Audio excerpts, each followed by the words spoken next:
Feri rute Galala Namlea milik PT Angkutan Sungai, Danau, dan Penyeberangan ASDP Cabang Ambon kembali diizinkan berlayar.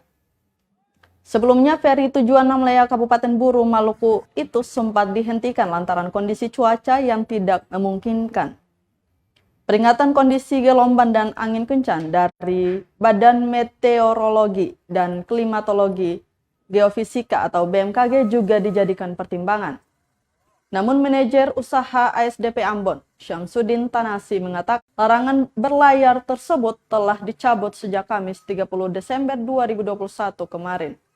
Dengan begitu, masyarakat yang hendak berpergian menuju Namlea sudah kembali bisa menggunakan feri di Pelabuhan Galala, Kota Ambon. Izin berlayar kembali dikeluarkan karena kondisi cuaca berdasarkan data BMKG sudah cukup baik dan aman untuk pelayaran. Saat dihentikan pada Selasa 20 Desember 2021 lalu, tinggi gelombang di wilayah Maluku mencapai 2,5 hingga 4,0 meter. Terima kasih sudah nonton. Jangan lupa like, subscribe, dan share ya.